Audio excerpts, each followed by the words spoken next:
Hey gang, welcome to installment number 2 of the I Want to Work My ... series.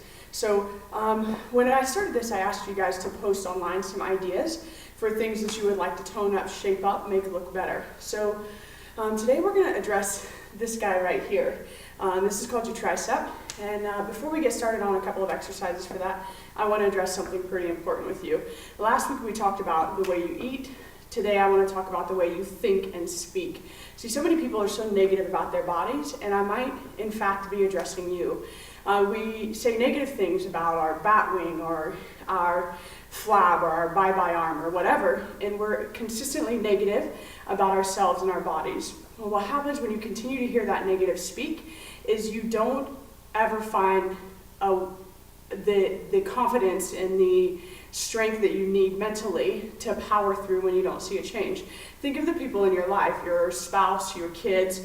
Like, you would never tell them all the time that they're lazy and stupid and incapable and incompetent, because they would never become anything but that. You would constantly be tearing them down, and they would never feel like they could be built up. So your body is the same way. If you're constantly speaking negative about it, then there's really no way that you're ever going to change that. So I'm not saying you have to say you're buff and perfect and all those things, but I am saying that you need to stop saying things about yourself that you wouldn't say to your daughter or to your cousin's face or to your best friend who's already self-conscious about her arms. See, saying bad things about yourself, like it's going to keep other people from saying them, is not good for your psyche. So what I want you to think about before you start working any muscle is start being a little bit more positive with your words towards yourself. If you would invest the energy you put into negativity into positively doing something to change that aspect of your life, you would probably get a whole lot further. So the deal is, stop complaining about it if you're not going to do anything to fix it. And if you're doing something to fix it, then you really don't have a reason to complain, because you're doing something about it.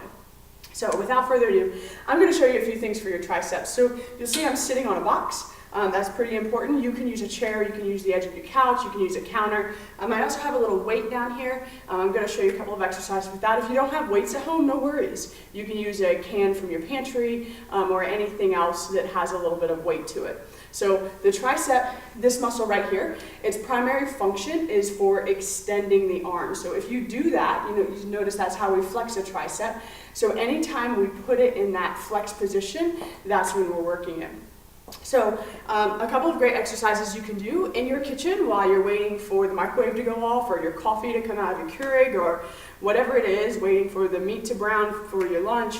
I don't care. But you can come right up to your counter and get a couple of good exercises in. One of them is called a tricep dip. To do that, even if your counter is a little bit higher than my box is, that's okay. You can still do this. Hands go right outside the butt.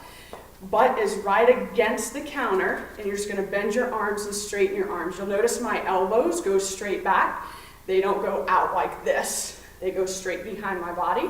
Let me show you a profile. Watch the waistband of my pants stays right against the step. What we don't want is this out here.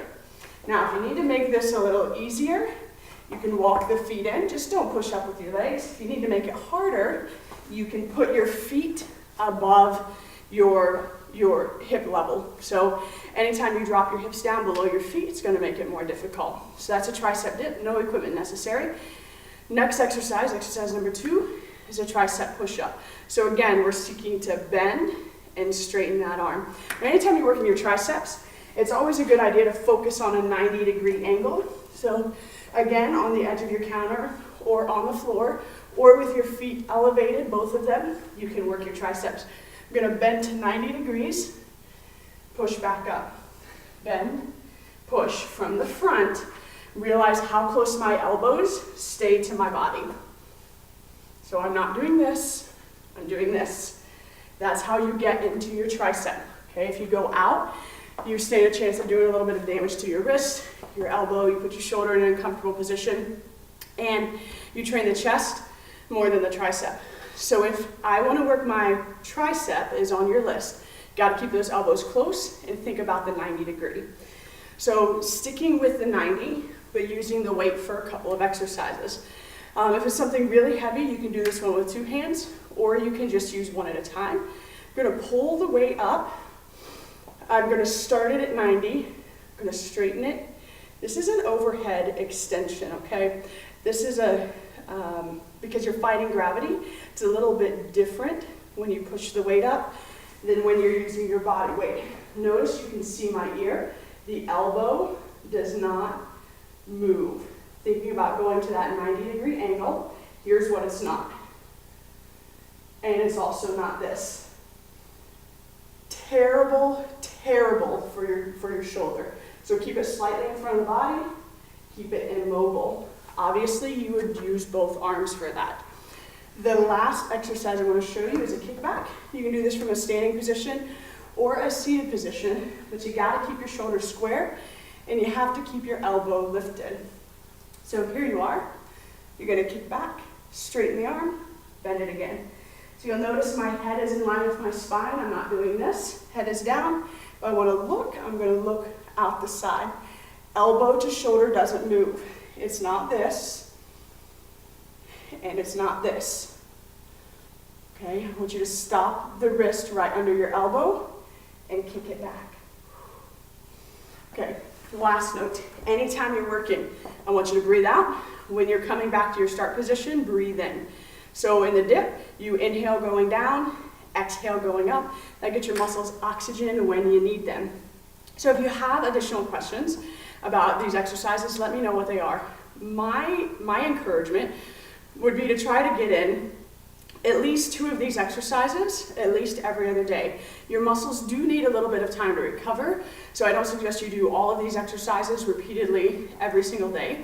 But if you get in 30 to 50 reps of some sort of triceps exercise at least every other day, it's going to start to improve the look of that tricep. Realize though that your tricep, this part of your arm, did not get to where it is overnight, and it's not going to get fixed overnight. So you're going to have to be consistent in your efforts. You're going to have to pay attention to that nutrition like we talked about last week, because even though we can tone it, we can't spot reduce it. So if there's extra weight on there, the only way to get that weight off is to watch that caloric balance and do what you need to do. So as always, you feel free to share this with your friends. Find me on Mo Bryan Training on Facebook, and shoot me a message if there's anything else that I can do to help. Happy tricepping.